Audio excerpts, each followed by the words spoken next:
Comcast. There will come a day, young people, that you will look upon these minions like Ewoks, and you will rue the day you made them popular. Irritation! Irritation! Opening shots of New York landmarks tell me this is going to be Universal's first kid-friendly animated apocalypse movie.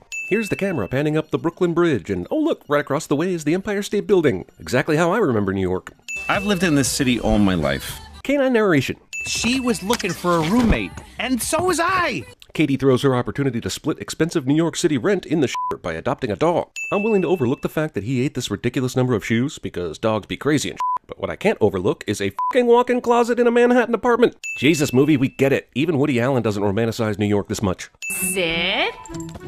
Spin. Katie repeats an insult she's presumably heard many times on the city streets. Even though it's clearly cold enough for Katie to wear a jacket and a scarf, most of what we're going to see in this movie is spring or fall, and Katie's winter wear is a lie. Hey, Max. It's less amazing to me that dogs can talk to each other in this movie than it is that two New Yorkers left their windows wide the f*** open while away from the house. I mean, the fire escape is right f***ing there. F***ing no. All that blind would do is go down farther, and even if it did go back up, it would irritatingly stop at the halfway point on the window. Also, did this guy not take his dog out this morning? Mostly I'm noticing a pattern of these owners being horrible. Sorry, pal. Everyone in this goddamn building leaves for work at the exact same time in the morning. Aren't there any unemployed slackers or night shift workers or YouTubers around to witness the daily petapalooza? Also, everyone in this building seems to own a pet. Is it a requirement on the application? Later, Runty. Whoa, what the hell is Runty doing in that cage? Oh yeah, sure, he's running. This is a cute shout out, but why would a bird owner have a giant poster of the movie that had everyone freak the hell out about birds? Does he have a birdemic poster in his bedroom? This cat is capable of opening a refrigerator, which has this giant handle on it. That would require acrobatics this fat cat is not capable of. Not to mention having to jump on the counter to reach it in the first place. Who leaves a whole goddamn chicken exposed in the fridge? And are you telling me this never happened before? This cat's owner is the most oblivious person who ever walked this earth. Did she spend all that time preparing and cooking it last night? Think, you know what, I'd rather have pizza than throw that whole f***er in the icebox? So far we've seen all kinds of animals make messes, break into appliances, rub their asses on the floor, pee in the flower pot, and generally f*** with things. The secret the movie's selling here is that pets are really dicks. You be a good boy, Leonard.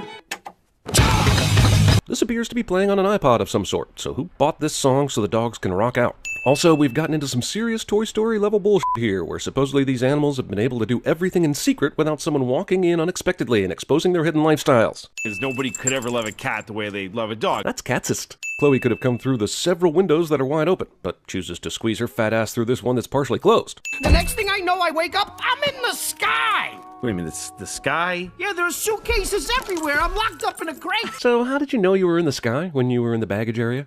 Buddy! Jesus Christ, she doesn't even lock the front door? This is fucking New York City! I'm going to start calling this dog Buzz Lightyear. I have no idea why, but just go with it. This is Duke. He's going to be your brother. Katie should probably spend less time collecting dogs and focus on actually getting that roommate. Maybe we could share. Somehow, through animated proportional f***ery, this movie is going to show that this dog can possibly fit in this bed. He stole my... Wait, if the language the dogs use to communicate with each other just sounds like barking to humans, then why don't they do it all the time? This isn't a secret life after all. And if it's gonna come down to you or me, it's gonna be me. You see, if this conversation involved a bunch of barking, which is how it would sound to Katie, she would have come to see what the problem was, right? You guys be good. I'll see you later. Katie has no clue about this new dog, whether he's housebroken, if he chews on stuff, if he's gonna kill Max, but leaves without taking any precautions. I can't tell whether Katie is just blissfully clueless or consistently high. Are every one of these vent flaps missing proper screws so that this guinea pig can crash into every apartment? And the last time we saw Norman, he was in a duct that was near the ceiling. So what kind of ventilation system does this apartment building have, where it has floor and ceiling shafts? Katie positions this end table like 3 feet away from the couch or chair, making reaching the remote impossible, and it may be the narrowest, highest end table I've ever seen. Hey, Gidget! This is the least believable scene in the movie, where a group of dogs walk straight down the sidewalk without all of them running in separate directions to smell something. Also, why is Max's leash so much longer than the other dogs?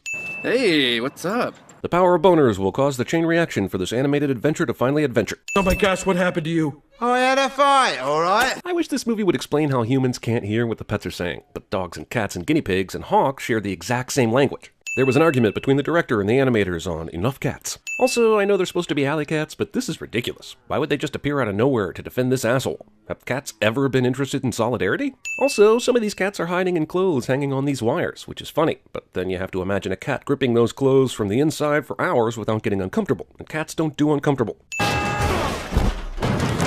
I just remembered I gotta be somewhere! that guy, huh?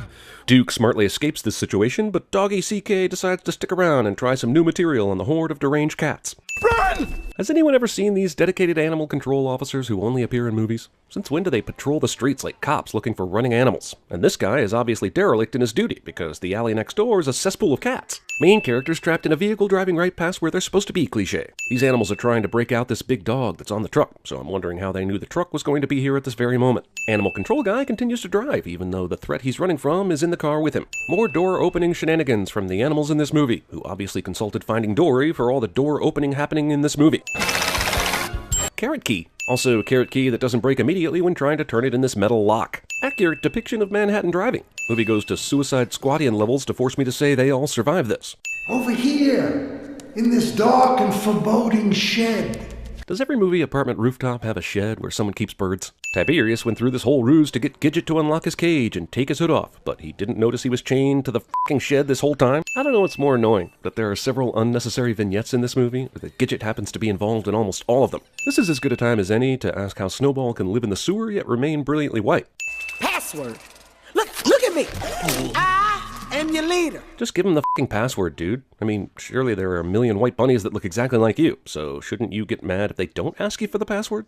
Home of the Flushed Pets. Hey, kinda like that movie Flushed Away that nobody saw, so it can be easily copied without anyone noticing. Yeah, but how does this work? You have natural predators and prey all living together, but they all get along?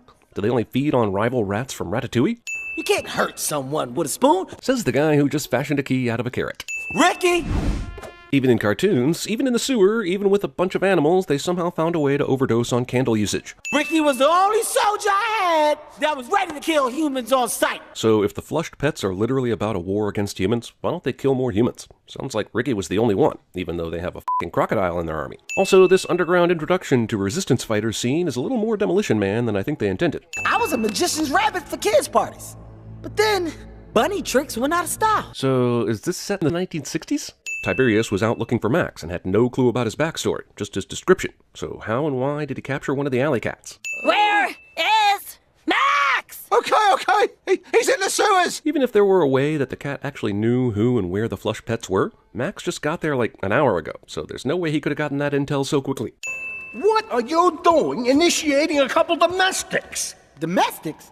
Yeah, we just jumped those two in the alley, slashed off their collars. Yeah, but all these members used to be domestics, right? They're called the fucking flushed pets. Who cares that Max and Duke were just recently caught by animal control? They would have no reason to believe they didn't just abandon their owners. What the is this thing holding up this pile of bricks? In a sewer? What's its function? You squished the Sacred Viper? Did you motherfuckers not see what happened? I mean, a resounding no is the answer to that stupid question. What the You might actually deserve this. This might be something that was long overdue. They shouldn't have came like this, not on my watch. Way too much of letting Kevin Hart do this. Come on! You know, this movie really hasn't earned the burgeoning Max-Duke friendship. They were assholes to each other in the first 30 minutes of the movie and basically just met. Max was a dick to Duke on the first night. Duke became an even bigger dick, then Max became an even bigger dick than Duke. I haven't seen them have one conversation together yet that didn't involve hating each other or being dicks, but now we're rooting for them to escape. Why? Duke Mario's a turtle and then goes into a pipe where he'll most likely warp to a later level. We're sorry! Can this be over now? Max summarizes my feelings about watching this movie.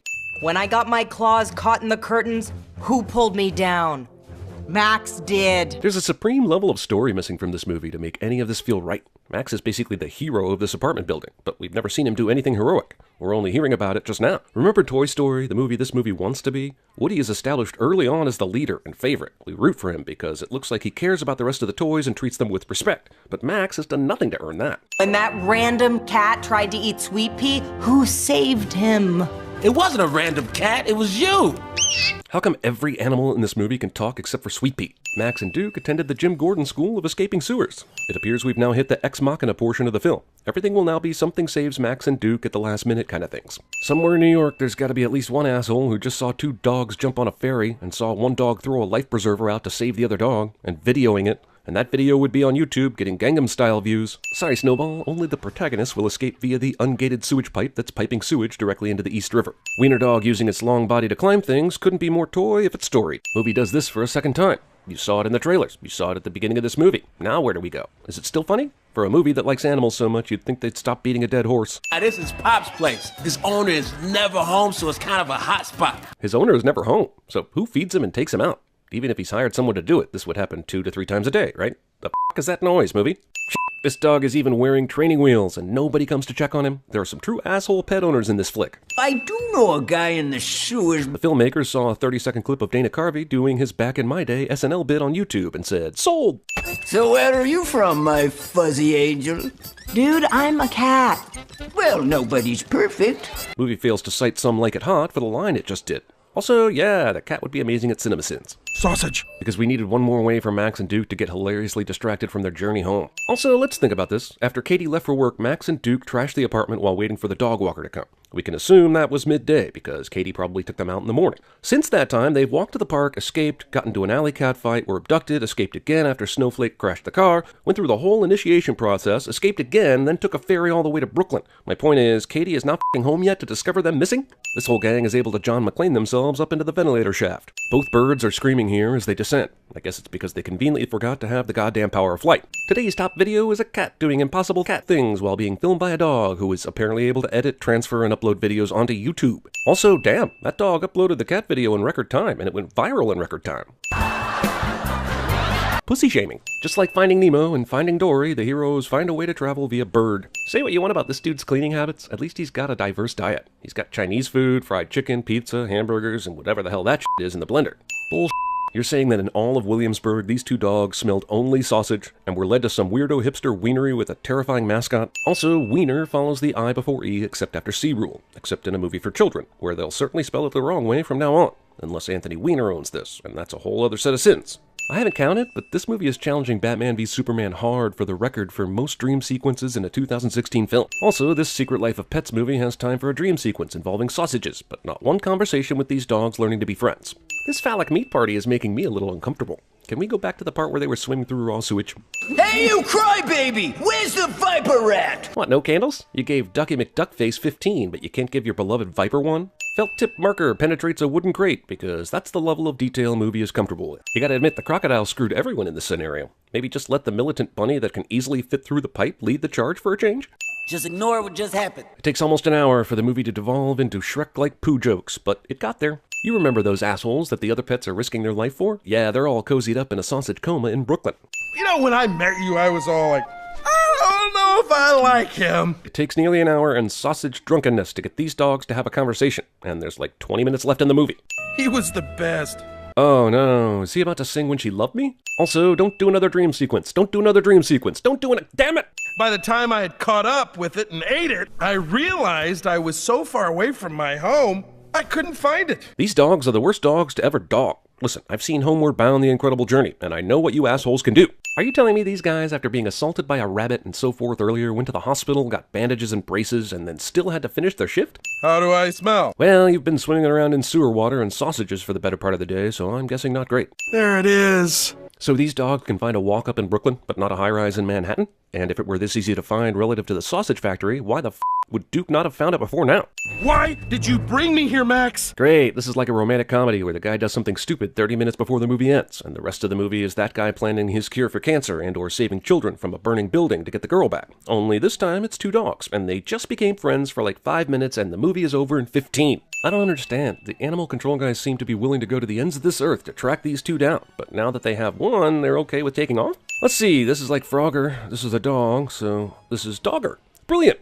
After credit scenes, advertising your next movie on a bus inside the current movie is the new hotness. Everyone seems only mildly annoyed that this bus is causing multiple wrecks, and nobody notices the rabbit at the wheel. I'm not going to even attempt to make my brain explain how a bunny and a dog would be able to hijack a city bus and navigate New York traffic. Movie that began based in some sort of reality has now essentially become Transformers. I'm sure there were easier ways to navigate the Brooklyn Bridge, like using the walkway, but sure, walk on the cables. This is the most Ex Machina moment that is ever Ex Machina. How the did they get any information about where Max was, let alone when he would be there? And they're right on time and ready to fight? Jesus, even Harry Potter thinks this is a bullshit Ex Machina. How did Buddy find the keys when he didn't even need to know to look for them in the first place? And those keys ended up floating to the surface, nowhere near where the truck crashed into. Oh, f*** it. This is goddamn New York City, but not one squad car or helicopter is here to address the major pileup on the Brooklyn Bridge or the tragic van that went into the river. You think this movie meant to spend as much time in the rivers of New York City as it does? Did they get the water guy from The Good Dinosaur and realize they needed to get their money's worth? Because the movie's water game is strong. Fun shot, but even leaving out why they would all come on this journey, how do they know where they're going? They had no clue just a few hours ago. See you guys. Man, I feel sorry for them. Gotta run home to their owners. The movie is such a cheat. A few moments ago, Snowball was the primary antagonist that would straight up kill anyone that didn't believe in the Resistance. Now they're not only helping them get home, they're ignoring everything that previously happened in this movie. Aw, Bunny. Mom allows her child to capture a wild rabbit standing in the middle of the street without a thought about rabies or militancy or anything. Sure, we can all walk right the hell back into the apartments because all the goddamn windows are still open. Also, apparently everyone in this building also arrives home at the same time after work. I bet that's a crowded f***ing elevator. Okay, I think it's safe to assume this weird relationship with his owner may be the real reason Sweet Pea doesn't talk. Pepe is only in 4 scenes in this movie, and 2 of them feature him peeing. The movie's parting message is if you don't have a pet, you're a soulless bastard that will die alone. The end. I'm home, Leonard. And somehow I didn't hear that music at all on my way to the door.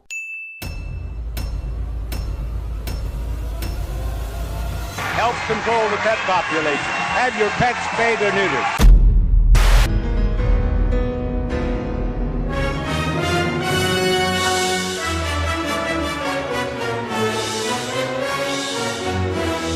And if it's gonna come down to you or me, it's gonna be me. Hey, did you hear that? Squirrel! I warned you, but did you listen to me? Oh, no, you knew it all, didn't you? Oh, it's just a harmless little bunny, isn't it? Am I not turtly enough for the Turtle Club? You know, this bed is mine. My name is Woody, and this is my spot. See, the bed. I'm gonna... Oh, what, bite me? Rip my face off? Let him do a little something first. Let him do just a little something, because I want this kid in my life. Dogs and cats living together, mass hysteria. Hold your breath. Hold my breath.